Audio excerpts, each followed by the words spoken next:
Each of you has tasted meat at least once in your life, and some of you eat it every day, without even knowing what meat does to them, because TV and videos on the internet say that meat is tasty and healthy. This is a global deception of people, widely supported by the media and the government, because it is profitable for them. If you eat meat, you will not live long, you will often get sick, especially in old age, you will age quickly, your clarity of mind and consciousness will be dulled. If you eat meat, you enrich the animal killers with their slaughterhouses. So what is meat and why do you want to eat it so badly? Meat contains amino acids such as leucine, involved in muscle growth, isoleucine, maintains energy levels, lysine, helps with calcium absorption, methionine, important for the liver and fat metabolism, threonine, essential for healthy skin and connective tissue, tryptophan, precursor to the happy hormone serotonin.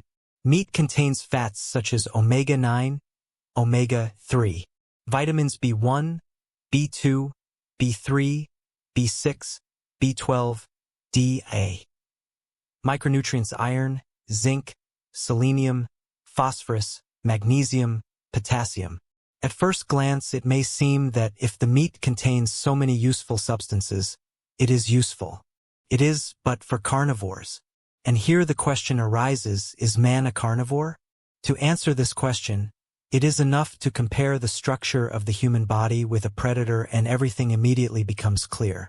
And so man has no fangs as in real predators. If you don't believe me, try to tear raw meat with your teeth like a dog. Will you succeed?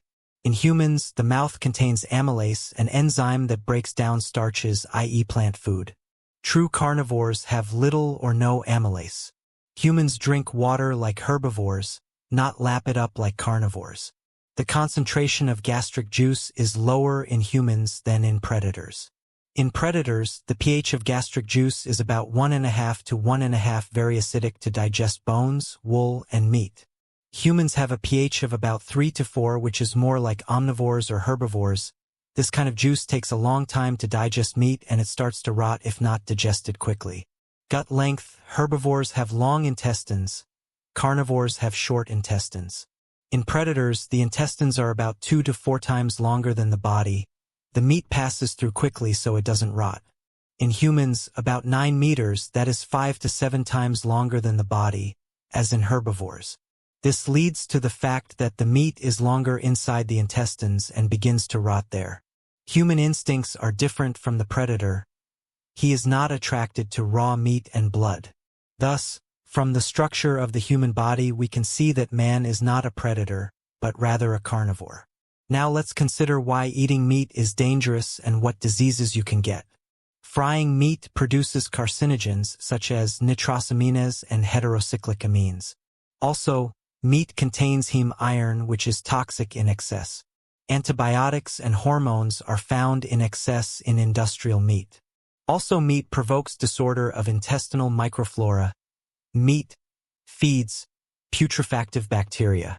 This is well illustrated by the experiment of academician Yugoslav Alexander Mihailovich.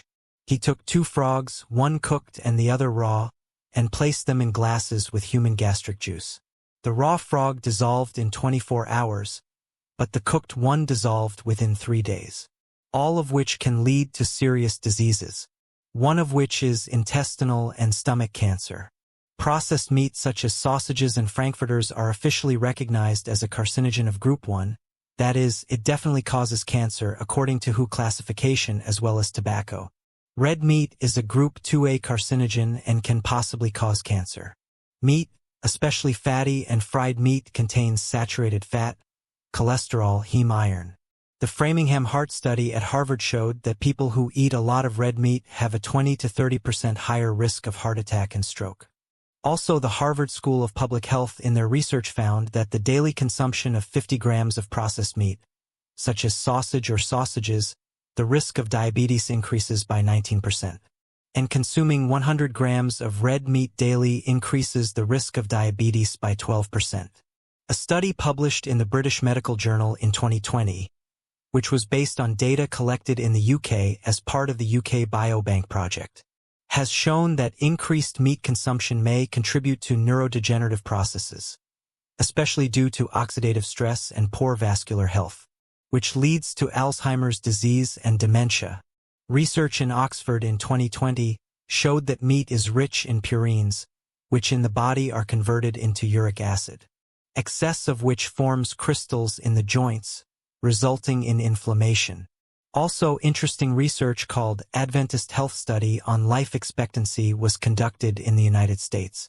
In this large study of over 96,000 participants, it was found that vegetarian men live on average 9.5 years longer than meat eaters. Female vegetarians 6.1 years longer than meat eaters. Overall mortality among vegetarians is 12% lower compared to non-vegetarians.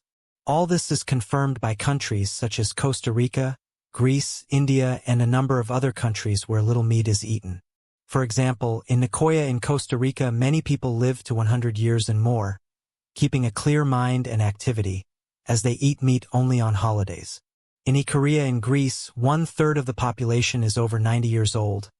Meat is practically not eaten there. In India, about 30 to 40% of the population are vegetarians. Long livers there often live to 90 to 100 years.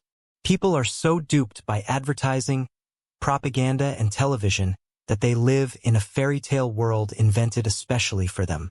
In most cases, however, their world is very far from reality. If I ask you to eat sawdust, will you eat it? You will say that the body is not designed to digest sawdust, and the same is true of meat, but people eat it. Because they're so duped, they don't know what's right and wrong. I mean, it's been going on for generations, and people are used to do what their great-grandparents did, and whether they did it right is not important to them. And here we come to the most interesting thing: who benefits from poisoning people with meat and making fools out of them. First of all, it's various agro-industrial companies. Killing animals, growing feed, antibiotics, processing, all this brings huge money. Meat production is a multi-billion-dollar business. Secondly, pharmaceutical companies. People who eat meat get sick more often because a lot of energy is spent on processing and breaking down meat. A chronically ill person is an ideal client. He does not die quickly, but he is not healthy either. He is always on medication. Thirdly, to the state and pension funds. As sad as it may sound, but the earlier a person dies, the less you need to pay pensions. So the state tries to take care of you in quotes. No one will tell you this openly, but the system has calculated that a healthy person is an expense for a long life. A sick but able-bodied person is a useful person for them. And a dead man is even more profitable if he lives until he's 65. Fourthly, to those who want to control the masses. There are many observations that meat dulls the mind. It inhibits intuition, increases aggression, suppresses subtle perception. The more you depend on food, the less you think about the meaning of life. A person fixated on food, pleasures, habits, more easily predictable and controllable. Such a person watches TV more often, believes in propaganda, is afraid to get out of the system. And finally, fifthly, to the opponents of spiritual awakening. Believe me, people have so many of them, starting from people themselves and ending with demons from the lower lands. In many traditions, giving up meat is the path to spiritual purity. Meat contains fear, pain, and the energy of death, and this is transmitted to man. Those who eat corpses are tuned to low vibrations such as fear, lethargy, instincts, aggression. Without meat, the mind becomes cleaner, clearer, calmer, and the spirit grows. And an awakened, spiritually aware person is difficult to control. He does not consume blindly, he sees the essence. He gets sick less often, lives longer, feels more deeply, and becomes one small step closer to the Creator.